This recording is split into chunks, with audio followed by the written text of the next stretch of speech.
It's locked, all right.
to the infected William Bishop.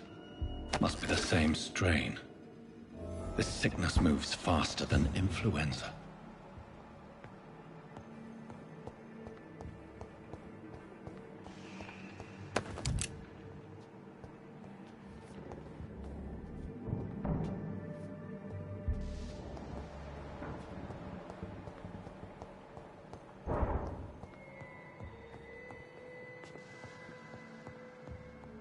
This key will surely grant me access to the basement.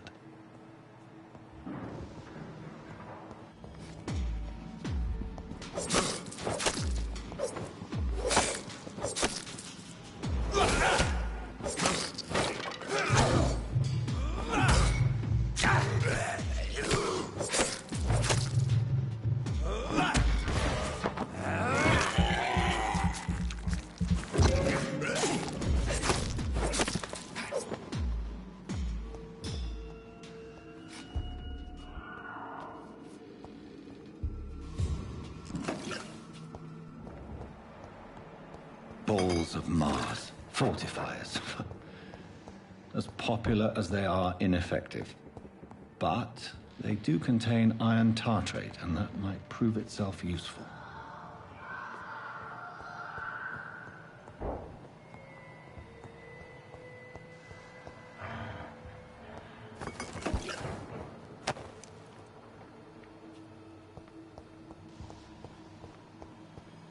It's locked.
I cannot enter.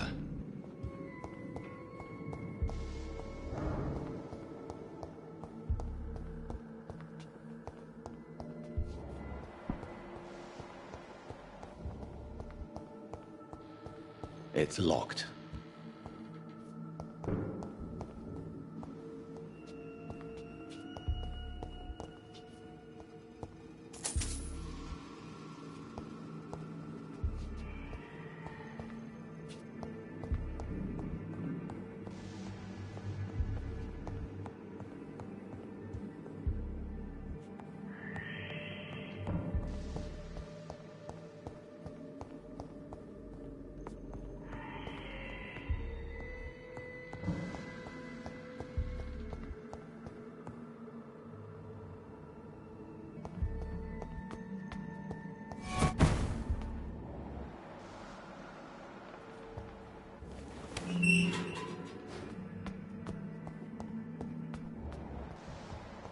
These skulls feed from corpses and the husks of animals.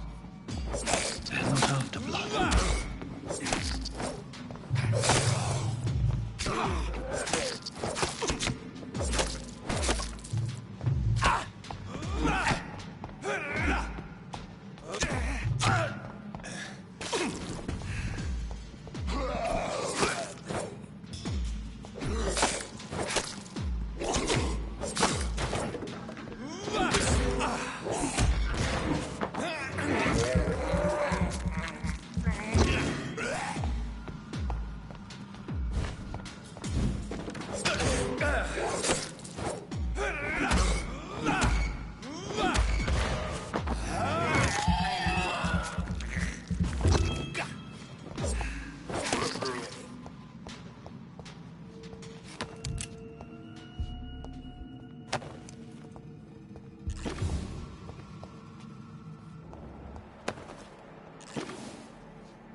These scowls can be so ferocious.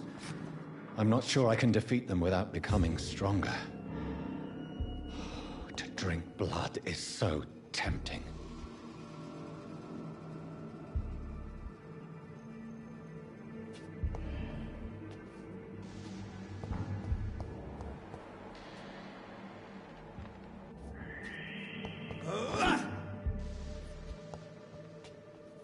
Sodium hypochlorite. Dangerous to administer, but efficient in the proper dosage.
Good evening, Doctor. I believe we're going to be working together. Dr. Reed. Dr. Swansea informed us of your arrival, but I could not dare to believe we'd have such good fortune. Such an honor, sir. Thank you. And you are? Please, could you tell me something about yourself? I'm a great admirer of your work concerning blood transfusion, Dr. Reed. I run my own experiments. I'm convinced it's the future. What made you choose to be a doctor? I'm not ashamed to admit you and your work have inspired me. I am honored to have the opportunity to work by your side.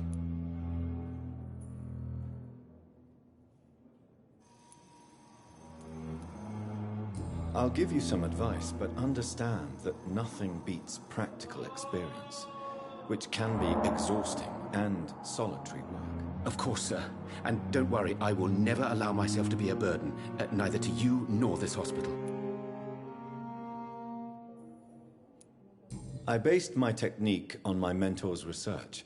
He helped me perfect my method. What is yours? I'd rather not talk about it.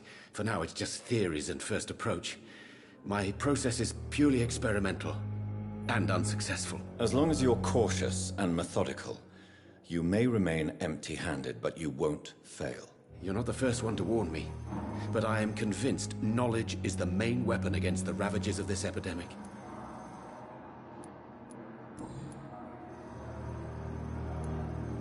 What can you tell me about the Pembroke? Well, it has always been an honor to work with Dr. Swansea. But with your arrival, I can't think of a better opportunity to learn about blood transfusion. You seem quite optimistic. It's a rare and precious attitude in these difficult times. I'm convinced that this epidemic is a test of endurance and dedication for us men of science. Questions remain about our capacity to resolve the situation. True. Last summer, during the first wave of the epidemic, I used to joke with Milton about the extra work. We're not smiling now. Do you need help with anything in particular? Well, yes, maybe. I'm waiting for a batch of products I ordered for my personal research, yet my supplier seems to have vanished. Do you want me to play the errand boy for you? Oh no, Dr. Reed. But if you went personally to his shop, what with your reputation and all, he wouldn't dare to refuse the products I need. I see. Well, give me the address, for I may pass by if I have time.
Tell me more about your willingness to experiment with new medical techniques. Harvey Fiddick is a patient suffering from a severe injury that could cripple him if not treated correctly. I'm convinced your blood transfusion technique could help him. What is it you really want? To save him, or to prove your point? Fair question. I want nothing but to save my patient, Dr. Reed. Especially since I know Mr. Fiddick's story. Tell me Mr. Fiddick's story. Our first diagnosis was compromised because Mr. Fiddick lied to us about the real origin of his injury.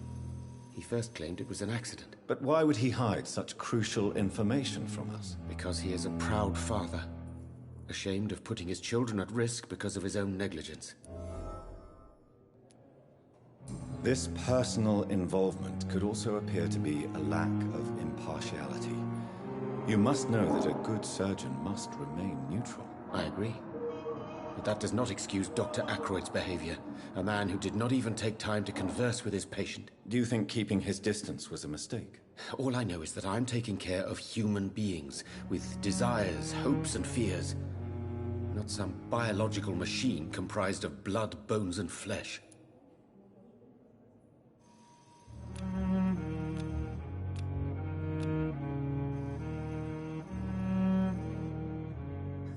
Do you need my medical attention, dear colleague? You don't have to worry about me, Dr. Reed. I am here to assist you, not to be a burden.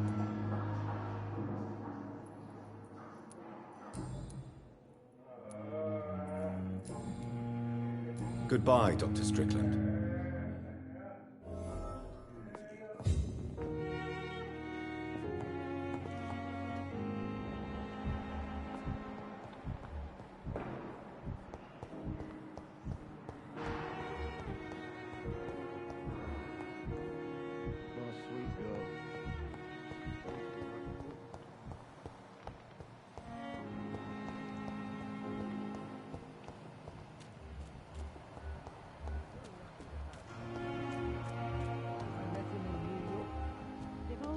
More of us, with less resignation. Good evening, Dr. Tippett. Dr. Reed, any good news to share?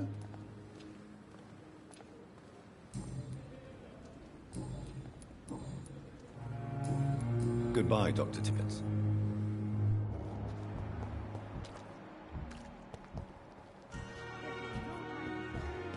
It is the last thing our patients need.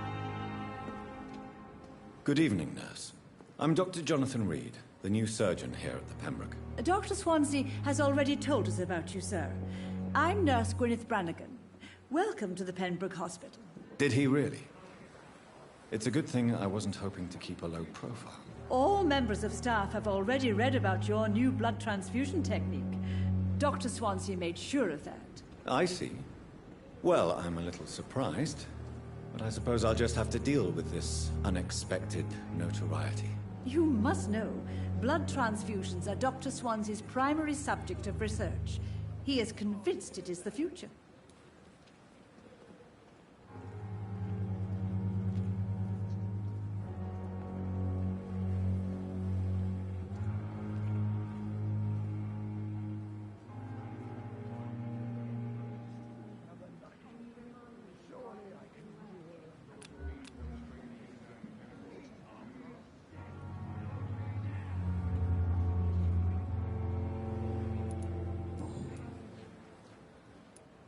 How are things here? Not good, to say the least.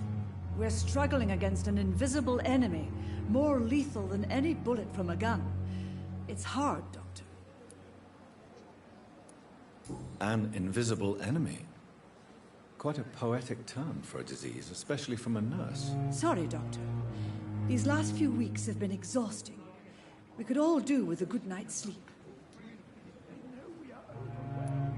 Do you think this hospital can survive the epidemic? We are all volunteers here, and we're trying to hold fast, but how do we beat an invisible killer? Some nurses have already resigned. I'm not familiar with all the staff yet.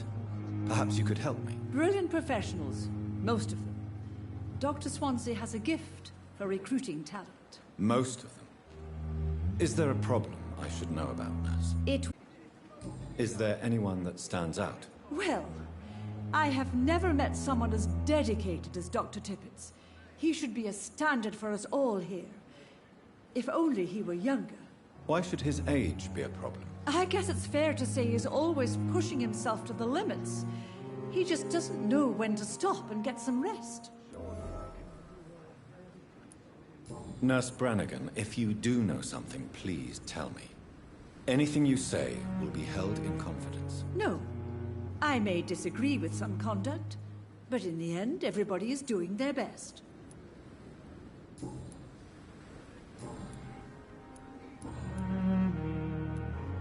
Why does Dr. Tippett claim you're the main reason he keeps working, despite his fatigue? If it wasn't for him, I probably would have left the Pembroke years ago. Dr. Tippets does not think of you as just a nurse anymore, does he? If you're suggesting he's not taking my gender into consideration when it comes to medical practice and knowledge, I really hope he doesn't.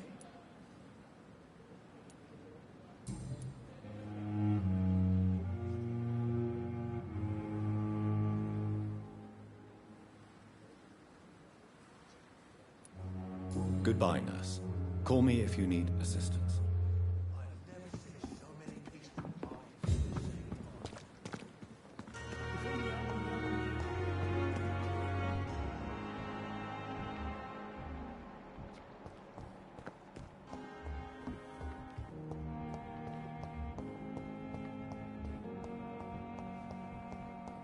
I cannot enter.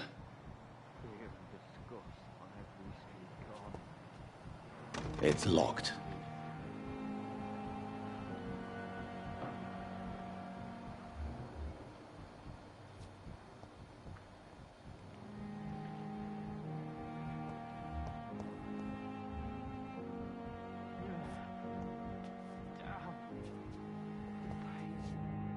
Good evening, Mr. Hampton. How do you feel? Dr. Reed, is it? Oh, sir, I must apologize for my behavior. What do you mean? I was not myself in the factory. Fear and exhaustion made me say awful things to you, I'm afraid. You remained perfectly nice and polite. A little delirious, perhaps. But who wouldn't be after enduring an abduction? Thank you, Doctor. That's a relief. Now all I need to do is rest and return to my flock.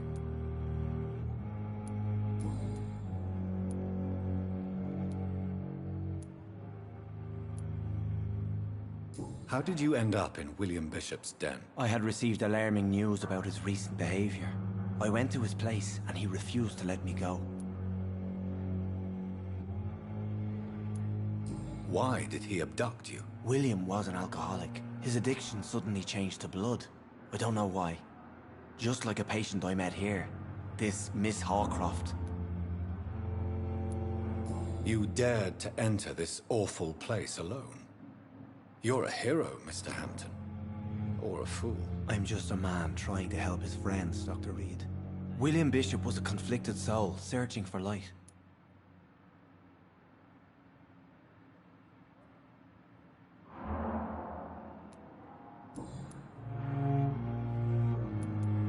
Do you know Tom Watts, the bartender from the Turtle? I met him before I found you in the canning factory. Tom? Yes, of course. Always the helping hand, good old Tom. Without men like him, corruption and despair would have wiped out the East End long ago.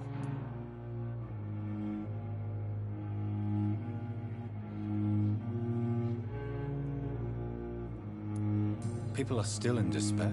How could it be otherwise? The authorities have left us all to rot in this contagious nightmare. No drugs, no advice, nothing. It's a damn shame. Who should I avoid in this part of town, then? Any particularly evil figures? Not really. Most men and women are just doing their best. And it's not my habit to speak ill of people I know, Doctor.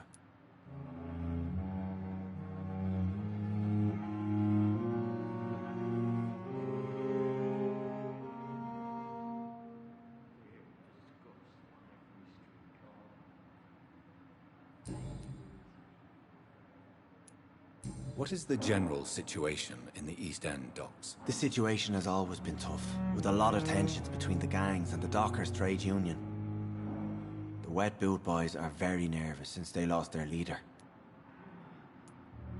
Who leads the gang now? Since Clay Cox went missing, it's his wife Edwina who runs the show, with the assistance of her minion, Booth Digby. Has the gang been threatening you? Ah, no. I've had this nickname for so long. You know, the sad saint of the East End. No one dares to bug a saint, not even criminals.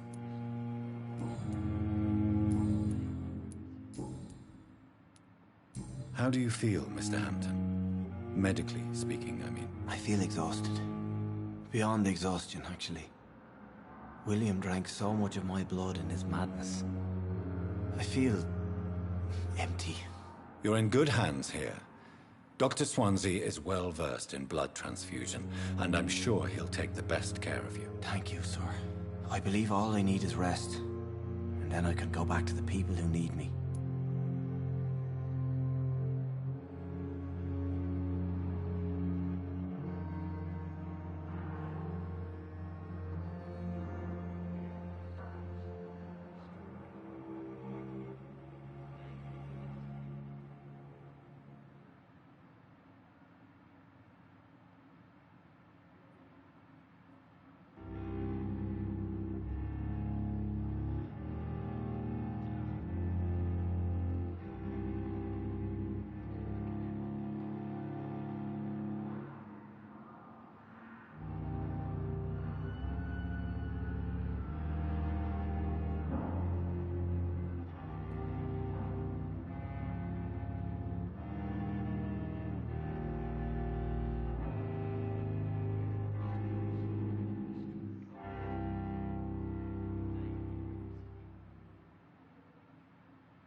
Have you made friends since you arrived? Not really, but I recognize Miss Harriet Jones. I knew her when she lived by the docks. That poor woman had such a miserable life. You never came to see her here at Pembroke? Receiving visits when sick can be an important part of the healing process, you know. We're not just bodies. You're preaching to the converted now, Doctor. To be truly honest, I thought she was dead. She left the docks many months ago.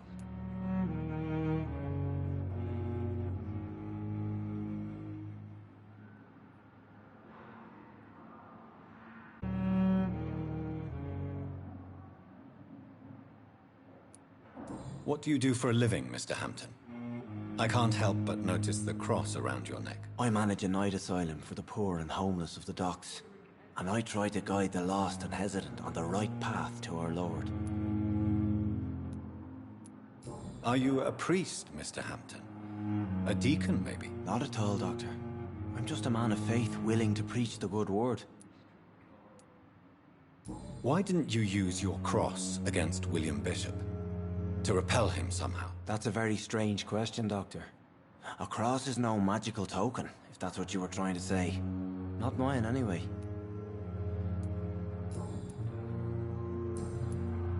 Goodbye, Mr. Hampton. We'll talk again later.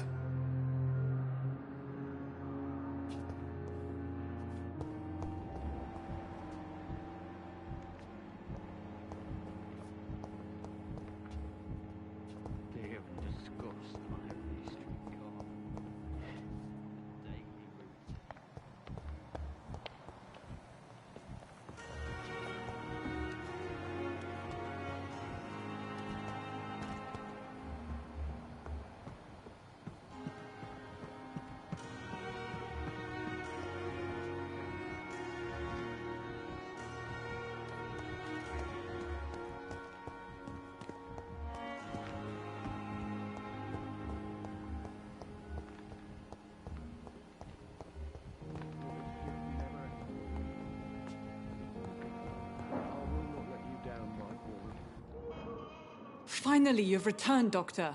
Did you find anything of value? Yes, nurse. You've worked your first miracle, Doctor. Now, this patient here needs immediate treatment. Duty calls. When the storm has passed, I'll show you how to mix the remedy yourself with the same basic ingredients. Many thanks, Doctor. When you've finished, you ought to report to Dr. Swansea in his office. He's been looking for you. Seemed pressing.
I'm quite busy right now, Dr. Reed.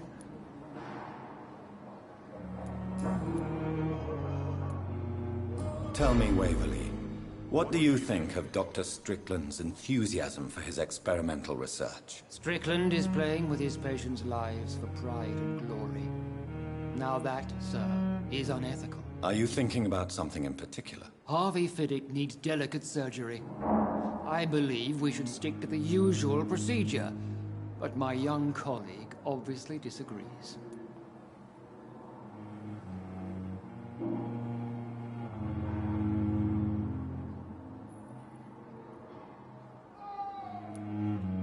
And are you not afraid that your rivalry with Strickland may be blinding you? Rivalry? I guess you could call it that. But I will never be childish enough to let my personal feelings affect my judgment.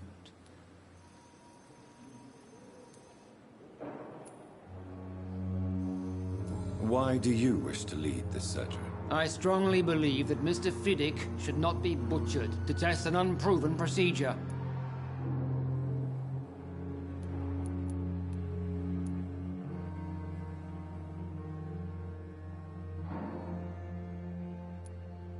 Other people may say that's too conservative a point of view. Conservative?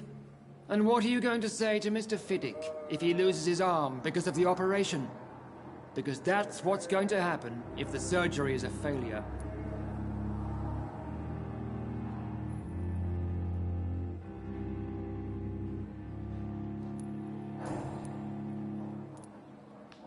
Since your tenure in this hospital is longer than mine, perhaps you can tell me more about this place. Let's just say I'm tired of the carelessness around me.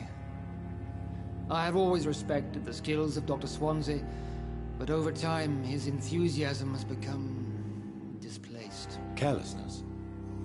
Exactly what are you talking about? We're here to save lives.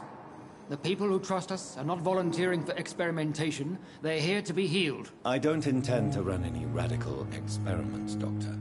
Even if I, as any good practitioner should, express an interest in pushing the boundaries of medical research. Modern medical methods were created through audacity and ego. But there are rules in our line of work, and they're here to protect our patients.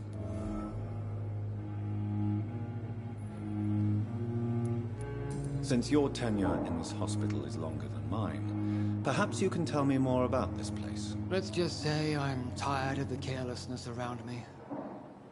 I have always respected the skills of Dr. Swansea, but over time his enthusiasm has become displaced. Carelessness?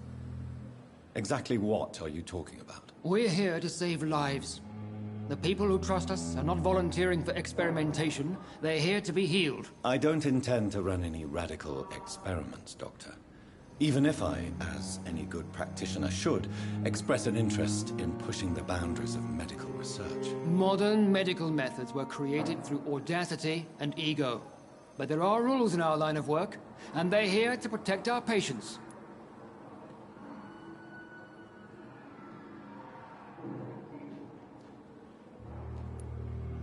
If you have a problem with me, Dr. Ackroyd, please feel free to tell me. Dr. Swansea has imposed your presence on this hospital without asking anyone's advice. The benefit of his position. But I don't agree with it. I know we've never met before, but I believe this hospital could use all the help it can get. You will agree with that, I'm sure. Oh, but I have heard about you, Dr. Reed. Of course, you can't say the same about me, since I have not wasted my time courting the press.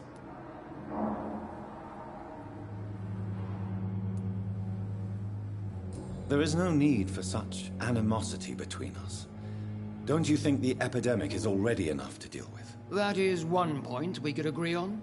And that is precisely why I want to be sure that you will be of help to this hospital, instead of a burden.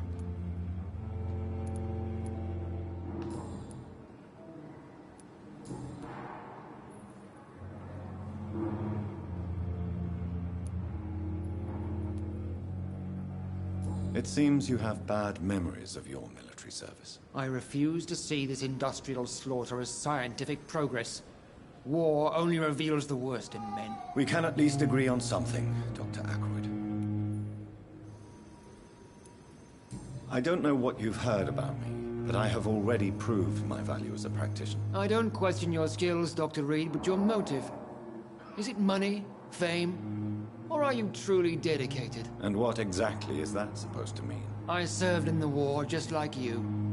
But unlike you, I did not use the wounded to play the modern sorcerer. Be careful what you insinuate, Dr. Ackroyd. I only want you to admit you used those men to improve your theories.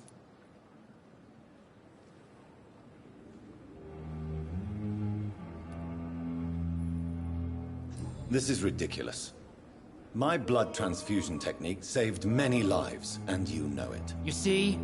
That is exactly what I hate about people like you. You avoid this kind of accusation instead of facing reality.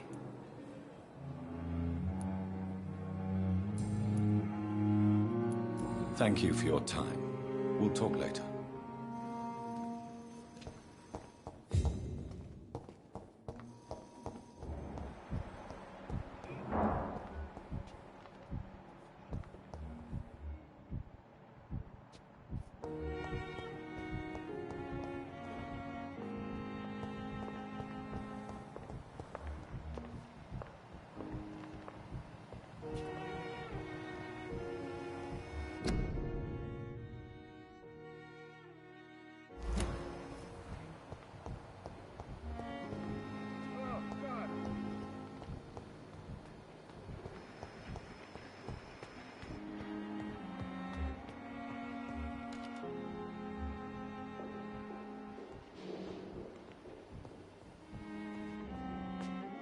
Good evening, Dr. Tippett.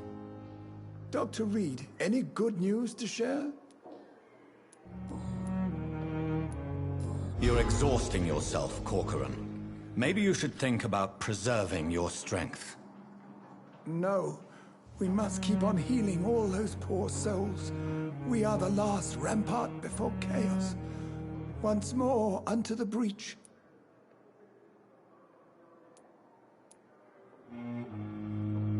Nurse Brannigan is worried about you, Doctor.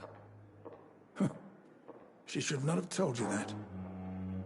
I will have a word with her. You don't have to blame her for her honesty. I'm not that kind of man, my dear Jonathan. Actually, Nurse Brannigan's opinion is the only one I may listen to.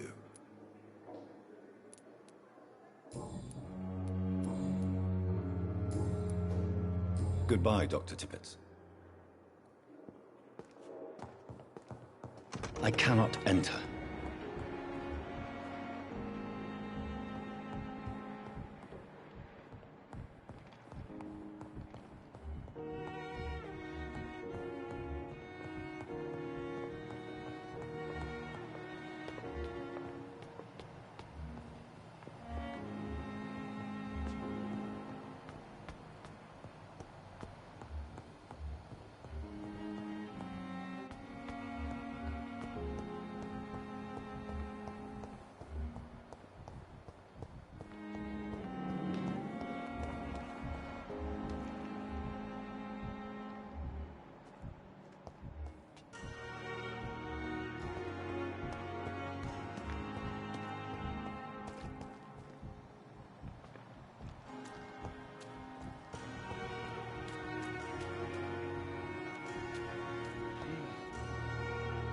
Good evening, Mr. Cox. Dr. Reed.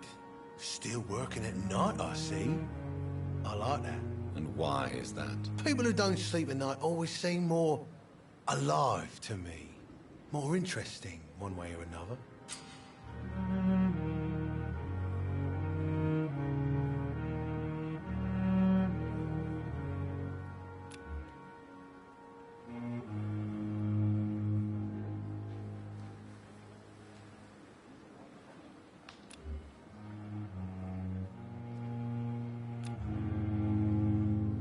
You're lucky to be alive, Mr. Cox.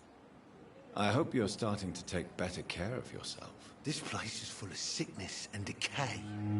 How could I get better in such a dump? Consider yourself lucky that I'm treating all of my patients equally. But don't push your luck. Don't play the innocent with me.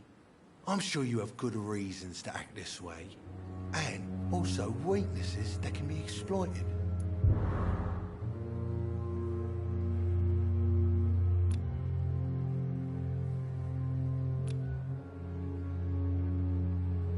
I'll leave you for now, Mr. Cox.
It's locked.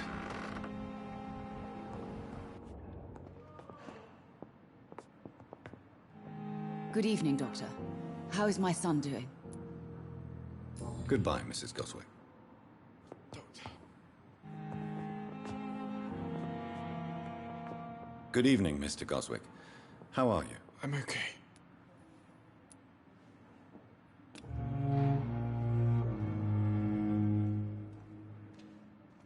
I have to go now, sir. But don't hesitate to contact me if you need any help. I'm all right. Don't waste your time with me.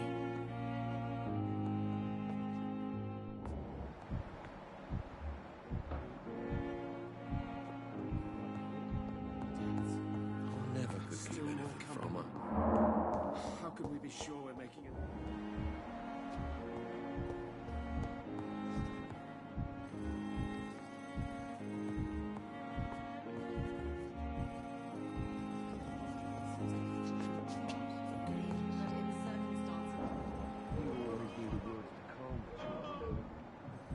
As for me, what a blundering idiot.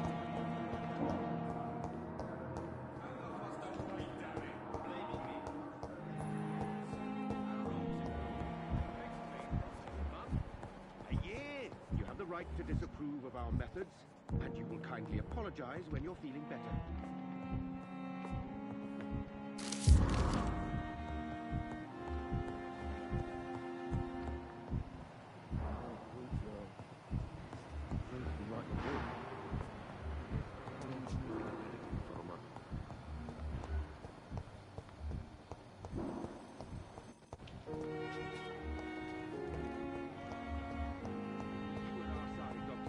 I know that Pembroke will prevail and survive this epidemic.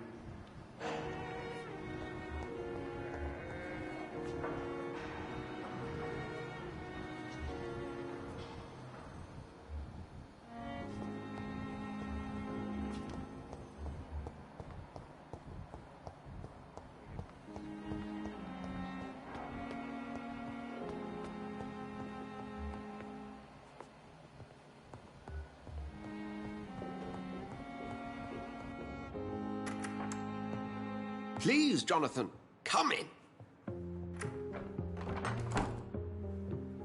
Fascinating, is it not? In the last decade, so many mysteries have been brought to light with our microscopes. The human body, biology's penultimate frontier.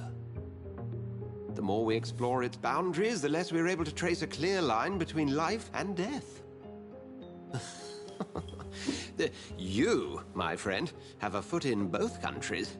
The view must be vertiginous. It's at least as vertiginous as chatting about vampires with you, I would say. This must be all so new to you. This area of town, the hospital, a brand new life. How stimulating it must be. I wish I could share your enthusiasm, Dr. Swansea. But my condition defies scientific categorization. Undead? Unalive? Immortality defies logic. Specialist in blood transfusions, a vampire. One might say a gift from heaven.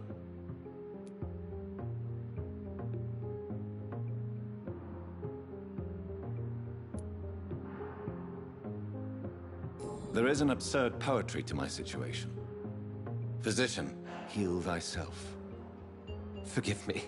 I've been an admirer of your work for a long time, and now you are so much more than a brilliant physician. And please, call me Edgar.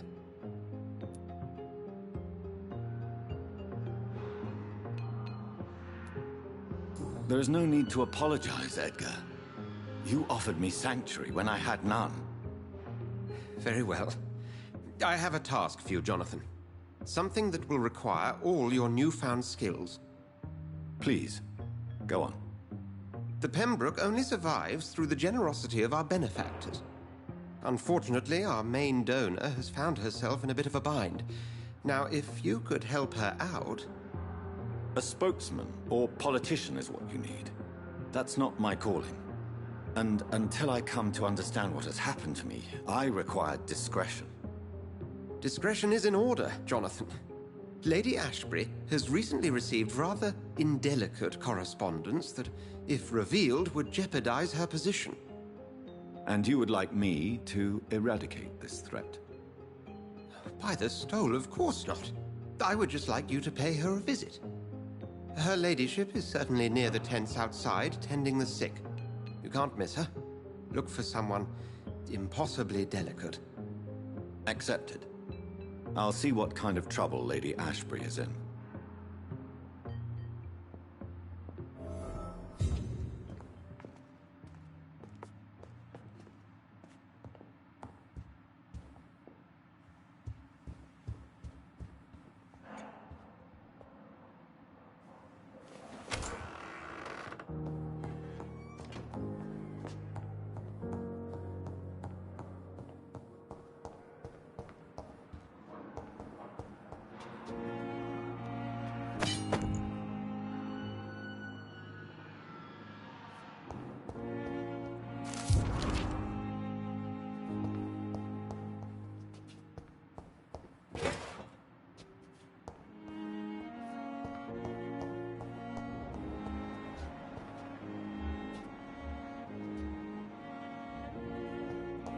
It's locked, all right.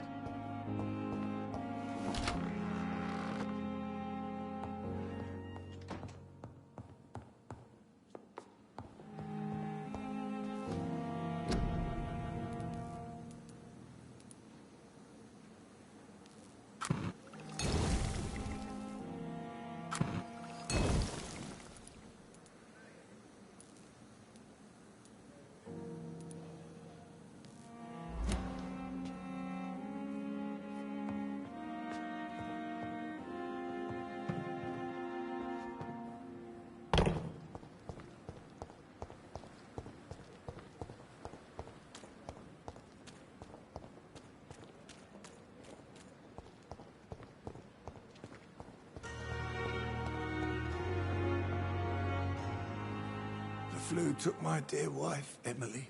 I take comfort knowing we'll soon be together again. Mr. Rainfield, that's no way to talk. You're in good hands here, and we'll be up again soon enough.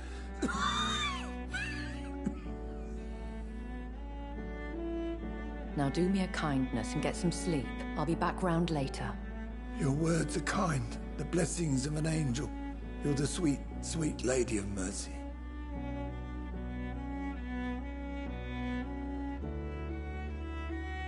Good evening, Dr. Reed. It's a pleasure to see you again. You seem surprised. Dr. Swansea has brought me up to speed concerning your recent appointment to Pembroke Hospital. You're a the lady who saved me that night, before vanishing into thin air. I remember you from the pub with Dr. Swansea. Indeed. Allow me to introduce myself formally this time. My name is Lady Ashbury. I remember you well, in spite of the brevity of our encounter.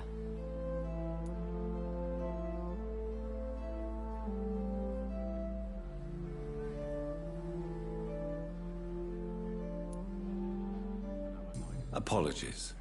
You've taken me by surprise. I'm very happy to see you. The pleasure is mine, Doctor. I hope you're more disposed to answer my questions now. You must have countless questions, but our rather urgent matter first. Swansea has explained. My cover, if you prefer, has been compromised.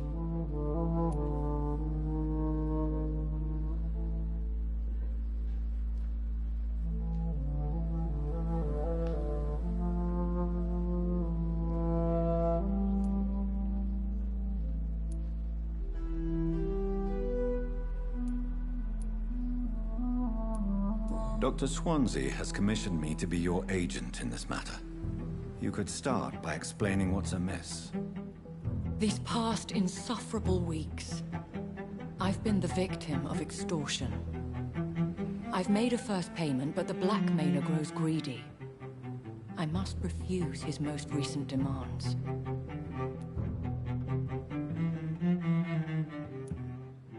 Who would be so foolish as to threaten you? A kindred spirit. Even if it were the case, and I highly doubt it, a vampire would have asked for something more valuable than money. My suspicions lean toward a patient or their family.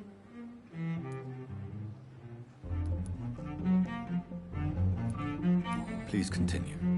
Every detail is essential. I'm your man. My embarrassment in this matter is eclipsed only by my shame at having put the hospital at risk. The threat from our anonymous scoundrel is clear. A list of dates. My visits coinciding with the dates of suspicious patient deaths due to massive blood loss.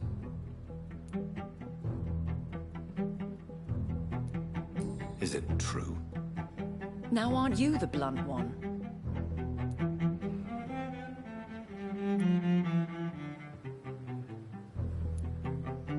Excuse my impertinence, Your Ladyship. This is not an interrogation. I assure you that this line of questioning is in your best interest. In all honesty, I'm not simply a patron to the hospital. My visits serve a dual purpose. Dr. Swansea has been treating my condition with a revolutionary technique of blood transfusion. It seems you are a specialist in the domain. I'll take care of it. Do you know where I should start? If that was the case, I'd settle the matter myself. You could talk to our local gossip, Harriet Jones. Not a pin drops here without her hearing about it. I'll meet that woman now. My life, as others know, is in your hands, Dr. Reed. I'm sure of your discretion, but I do fear your powers of persuasion will be put to the test. When this is resolved, I'll be your obligé. I'll answer all questions in regards of your condition.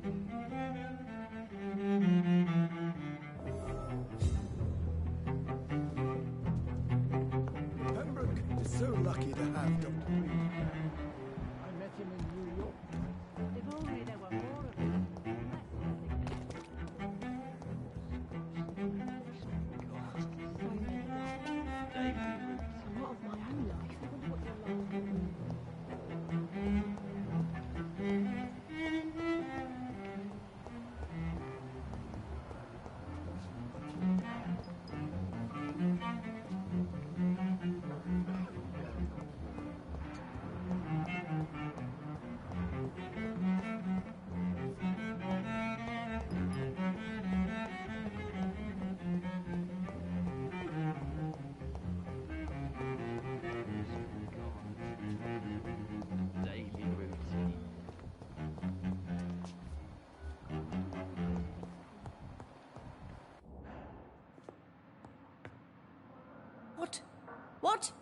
What is this? Who are you? Get out of my room. There's no need for alarm, madam. I'm Dr. Reed, the new surgeon. Preposterous. Dr. Reed, you say? I don't want some bumbling intern. Where's Dr. Swansea?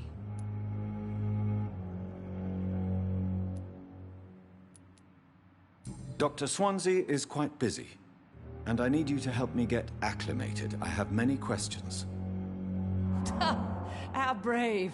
Threatening an old defenseless woman. You know how long I've been a patient here? You've picked the wrong fight.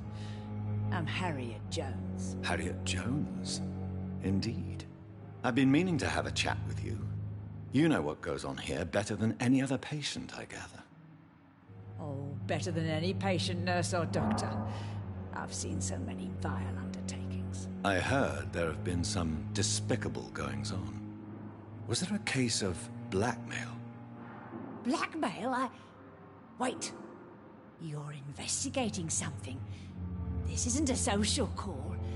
One of those incompetent cunts slit a poor sod's vein.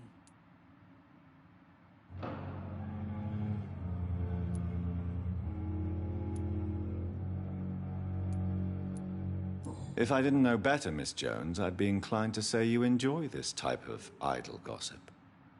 God's honest truth, Doctor. It's just the way it is here. Most of these bitches would let you freeze to death before getting you a blanket. I assure you, madam, this is not an investigation into a possible medical error.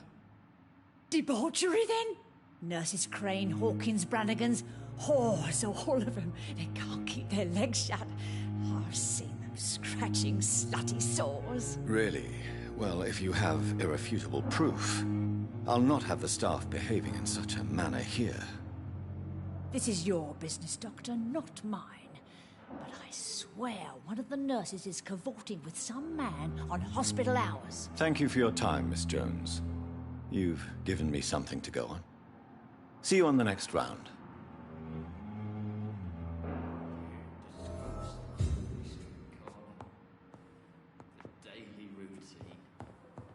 The patients and staff might know something. I'll start my investigation.